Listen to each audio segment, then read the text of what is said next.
Saudara-saudari terkasih, apa artinya kita menerima komuni setiap kali merayakan misa? Pada hari Minggu ini kita merayakan hari raya tubuh dan darah Kristus atau Ekaristi. Kita bertemu dengan 3 bacaan kitab suci yang mengungkapkan keagungan dan kebesaran Ekaristi. Pertama, Musa meminta umat Israel untuk selalu mengingat Allah. Allah telah membimbing, mendampingi, dan memberikan mereka manna, roti kehidupan, selama 40 tahun perjalanan hidup mereka.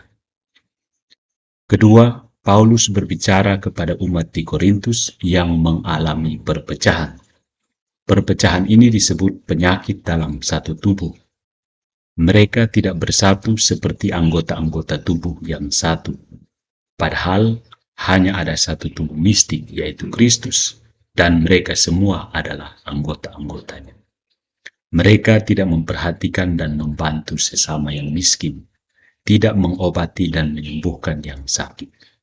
Dengan makan bersama dalam perayaan Ekaristi, mereka sebenarnya menipu diri sendiri, karena Ekaristi, tubuh dan darah Kristus yang satu, diterima oleh orang-orang yang tidak saling mengasihi.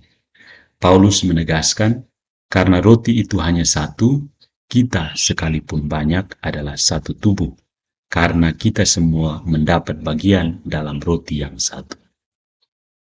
Ketiga, dalam Injil Yohanes, Yesus berkali-kali mengatakan kepada murid-muridnya bahwa mereka harus makan dagingnya.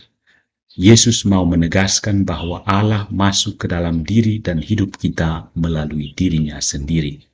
Ia menjadi manusia seperti kita, menjadi tubuh dan darah yang hidup. Murid-muridnya sulit memahami perkataan ini. Bagaimana harus makan tubuh dan darah Yesus? Mereka juga sulit percaya bahwa Allah benar-benar menyertai mereka melalui Yesus. Injil Markus, Matius, dan Lukas memperkenalkan Ekaristi melalui cerita tentang perjamuan malam.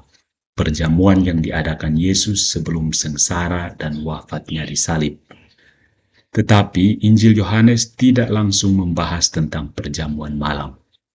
Yohanes lebih menjelaskan makna roti yang dimaksud Yesus.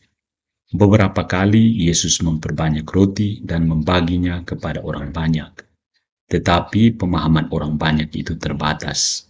Mereka menganggap roti-roti itu hanya untuk menghilangkan kelaparan fisik. Memang benar roti tersebut memenuhi kebutuhan fisik, tetapi Yesus hadir bukan hanya untuk menghilangkan kelaparan fisik, tetapi juga kelaparan abadi baik jasmani maupun rohani. Roti yang dibawa Yesus adalah dirinya sendiri, yaitu roti dari surga yang akan memuaskan sepenuhnya kelaparan kita.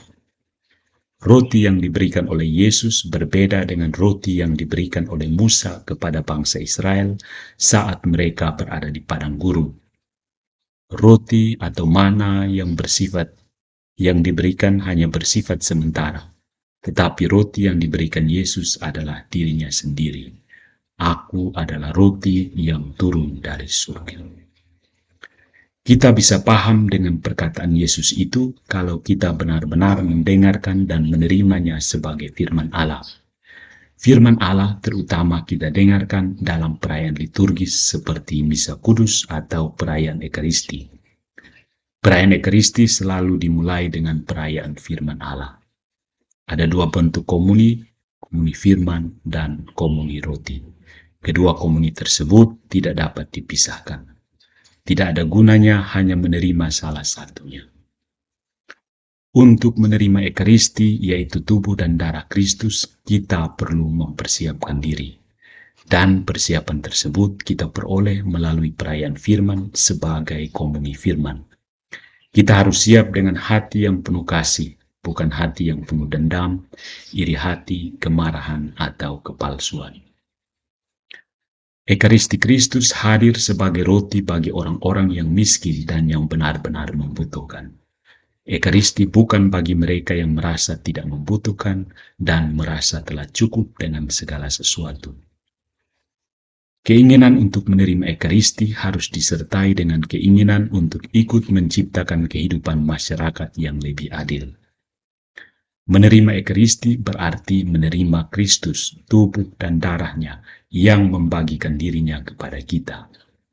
Kita yang menerimanya juga harus siap untuk membagikan diri kita kepada sesama. Atau dengan kata-kata Yesus, kita harus siap untuk menjadi roti, makanan, dan minuman bagi orang lain.